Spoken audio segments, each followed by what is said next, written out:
After a 10-week trial and almost 2 months of deliberation, Chris Dawson, the man at the centre of a wildly popular podcast, was found guilty of his wife Lynette Dawson's murder 40 years after she disappeared. Supreme Court Justice Ian Harrison handed down the verdict during a lengthy hearing on Tuesday, bringing an end to a case that gripped the international community for years. Dawson had long maintained his innocence and pleaded not guilty to Lynette's murder. He was arrested in 2018 as millions listened to the podcast The Teacher's Pet, created and hosted by journalist Hedley Thomas and published by the Australian newspaper in Sydney. I think it's pathetic. I think Chris Dawson has been lying to so many people for so long. He may have even persuaded himself that he's done nothing wrong. The podcast sparked headlines around the world and helped New South Wales Police in their renewed search for Lynette, who vanished from her home on Sydney's northern beaches in January 1982. Lynette left behind her 2 daughters, aged 2 and 4, and did not appear to have taken any personal items with her. Dawson claimed his wife chose to leave the family voluntarily.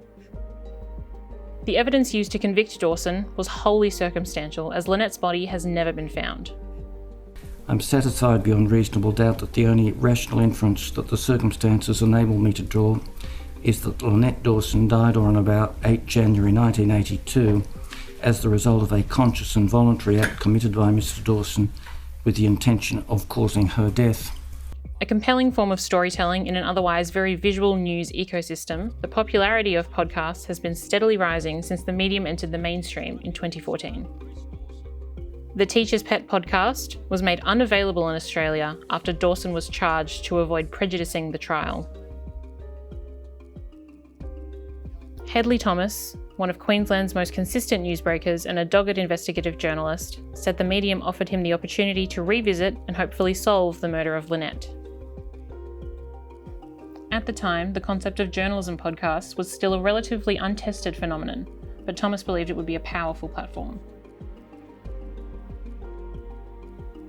One of the most important things I've learned as a result of the journalism that's gone into The Teacher's Pet is that even after exhaustive investigations by police, even where coroners have run hearings, there is always so much more material, so many more witnesses you can talk to, more evidence that can be gleaned, Thomas said.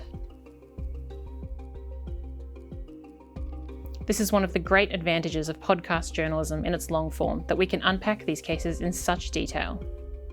As Thomas pointed out, both in his podcast and in an article published after the verdict, 2 coroners who held separate inquests in 2001 and 2003 both recommended that the Director of Public Prosecutions in New South Wales should launch a prosecution. The DPP at the time refused to prosecute, citing a lack of evidence. In an email sent to News Corp staff after the verdict was announced, Managing Editor of The Australian, John Lehman, said, "Through his podcast, The Teacher's Pet, The Australian's National Chief Correspondent, Hedley Thomas, succeeded where New South Wales Police, the New South Wales Director of Public Prosecutions, 2 coronial inquests, and the justice system failed for decades. By doing his job well, he forced the institutions to do their jobs, finally." Meanwhile, Greg Walsh, Dawson's lawyer, told reporters outside court on Tuesday that his client would be appealing the guilty verdict. Hi, I'm Hedley Thomas, and I've got some great news. After 3.5 years of being down in Australia, my Teacher's Pet podcast series is coming back this Saturday. But I've got a spoiler alert. We do know the ending.